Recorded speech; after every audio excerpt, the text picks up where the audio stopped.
کرتا ہے تو پھر بندہ اس گناہ کے قریب نہیں جاتا ہے۔ ہم یہ سمجھے کہ ہماری معافی اللہ کی بارگاہ میں قبول ہوئی ہے یا نہیں ہوئی ہے، ہماری معافی اللہ کی بارگاہ میں قبول ہوئی ہے یا نہیں ہوئی ہے، اس کو ہمیں سمجھنا ہے۔ تو سب سے بہترین طریقہ سمجھنے کا یہی ہے کہ اس گناہ کے قریب ہم گئے ہیں یا نہیں گئے۔ اگر ہم اس گناہ کے قریب گئے ہیں تو ہم نے سچی توبہ کیا ہی نہیں، اس لیے رب نے ہماری توبہ قبول نہیں فرمایا۔ اس لیے ہمیں سچی توبہ کرنا چاہیے۔ مثال کے طور پر بہت سارے لوگ جب نماز کا معاملہ آتا ہے، نماز کی فضیلت یا نماز چھوڑنے پر عذاب ہوتا ہے، تو عذاب کا ذکر ہوتا ہے تو بندہ گھبراتا ہے اور پھر رب کی بارگاہ میں توبہ کرتا ہے، پھر نماز پڑھتا ہے، 2-4 دن نماز پڑھا، چھوڑ دیا۔ اور کوئی گناہ آپ نہ کریں، کوئی گناہ نہ کریں، جن جن چیزوں کو رب نے منع فرمایا سب کو آپ سب سے باز رہیں۔ غیبت سے رب نے منع فرمایا، چغل خوری سے، جھوٹ سے، شراب سے، اور تجارت میں دھوکہ سے، اسی طریقے سے ماں باپ کی نافرمانی سے، سب آپ چھوڑتے رہیں، سب آپ نہ کریں، کوئی گناہ نہیں کر رہے ہیں، پھر بھی آپ اگر نماز چھوڑ رہے ہیں تو آپ گناہ گار ہو رہے ہیں، آپ گناہ گار ہو رہے ہیں، نماز چھوڑ رہے ہیں۔ تو یہ سمجھیے کس کس چیز کے کرنے میں گناہ ہے اور کس کس چیز کے چھوڑنے میں گناہ ہے۔ جب یہ ساری چیزیں ہم سمجھیں گے نہیں تو رب تبارک و تعالیٰ سے سچی توبہ کیسے کریں گے؟ ہم گناہ کرتے جا رہے ہیں، ہم رب سے توبہ کرتے جا رہے ہیں۔ آج نماز پڑھیں، رب سے توبہ کر لیے جمعہ میں، اب جمعہ کے بعد عصر چھوٹ رہی ہے، مغرب چھوٹ رہی ہے، عشاء چھوٹ رہی ہے، فجر چھوٹ رہی ہے، اب ہم نے رب سے توبہ کر لیا۔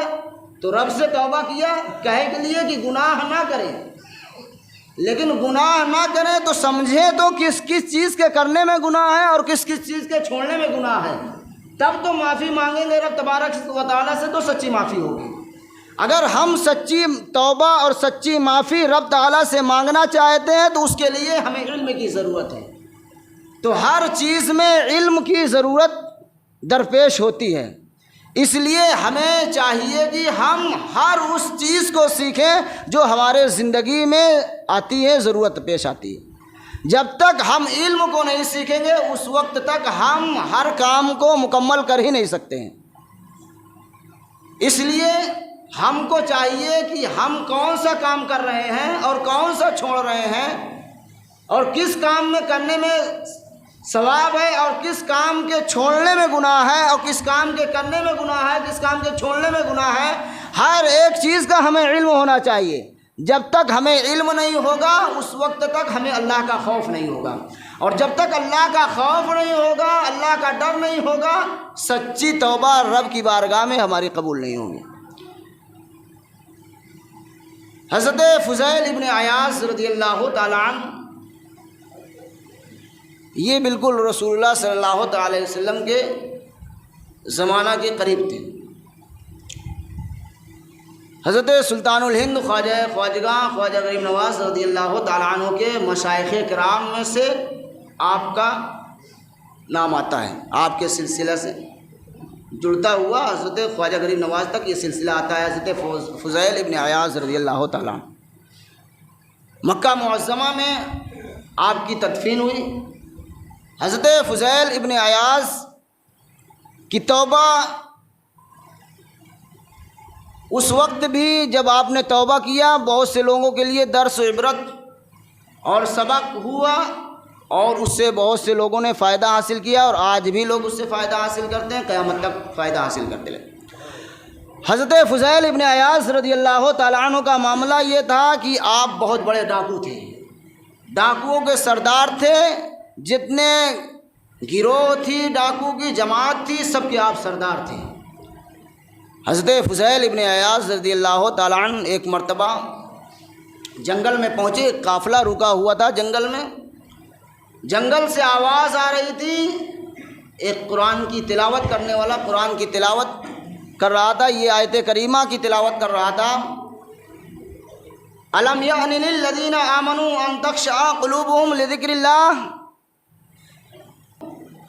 اللہ کا ڈر اور خوف دل میں آیا۔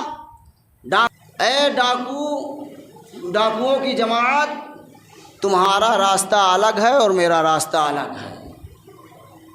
میں نے اللہ کی بارگاہ میں سچی توبہ کر لیا ہے، اب میں ہرگز کبھی ڈاکہ زنی نہیں کروں گا، ڈاکہ نہیں ڈالوں گا، رہزنی نہیں کروں گا۔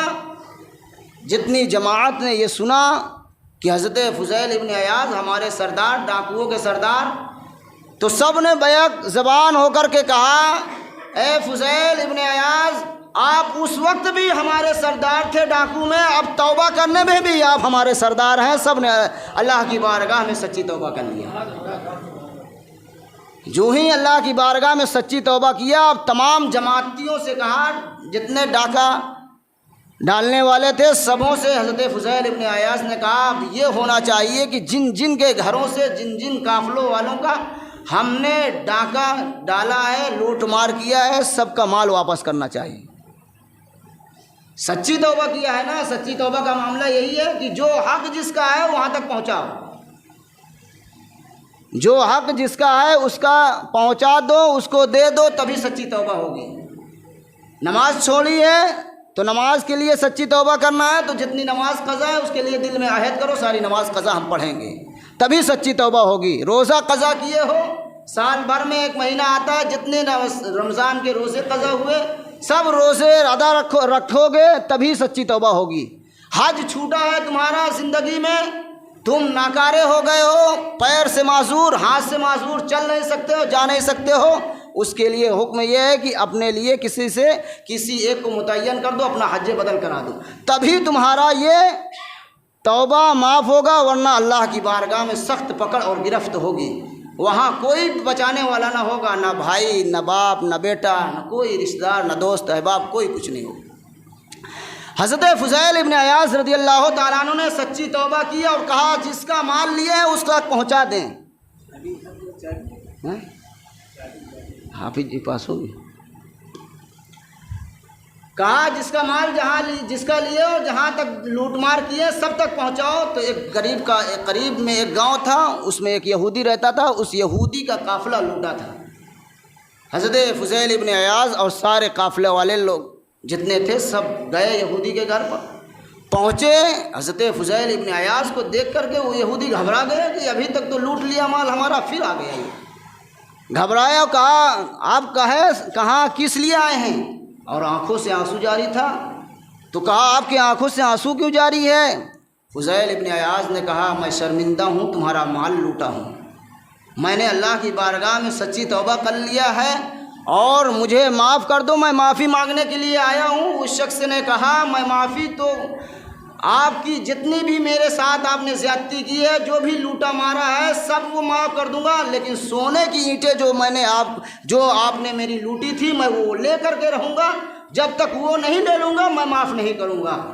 حضرت فضیل ابن عیاض نے کہا کہ سونے کی اینٹیں تو اب ہے نہیں میرے پاس، رہ نہیں گئی ہیں، ختم ہو گئی ہیں، معاف کر دو۔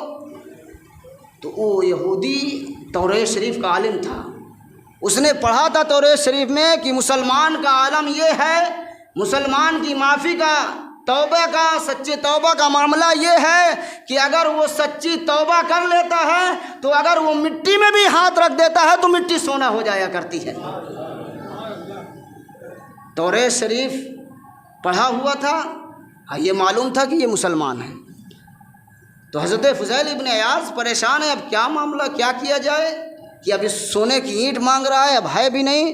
تو اس یہودی نے خود کہا کہ آپ جائیں اور مجھے مٹی کی اینٹ بنا کر کے لا کر دے دیں، میں اسی کو لے لوں گا اور قبول کر لوں گا اور آپ کو معاف کر دوں گا۔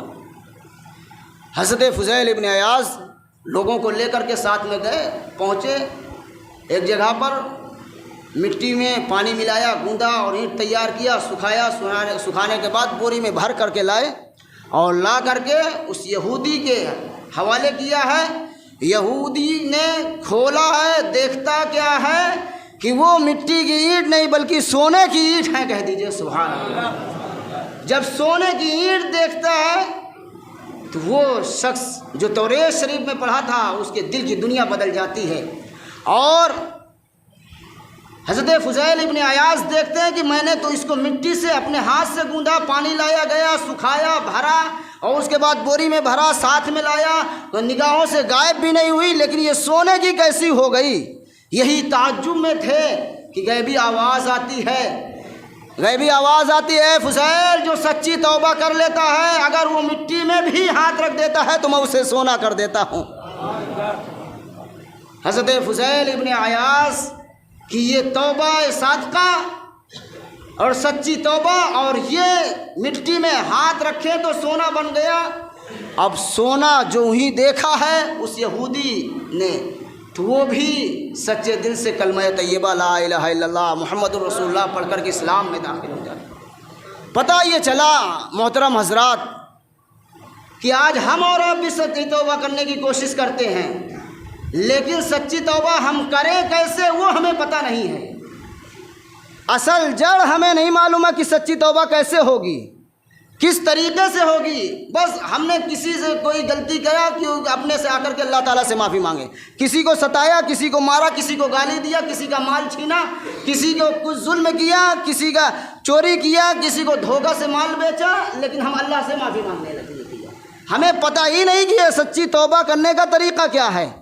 سچی توبہ کرنے کا طریقہ یہ ہے کہ جو حق جس کا ہے اس تک پہنچاؤ، اس کے بعد اللہ سے سچی توبہ کرو۔ اللہ کا حق ہے تو اللہ کا حق ادا کرو، اس کے بعد سچی توبہ کرو، تب اللہ تعالیٰ معاف فرمائے گا۔ نمازیں ہماری چھوٹ رہی ہیں اور ہم روز توبہ کرتے ہیں، اللہ تعالیٰ ہمیں نماز پڑھنے کی توفیق دے دے، نماز پڑھنے کی توفیق دے دے۔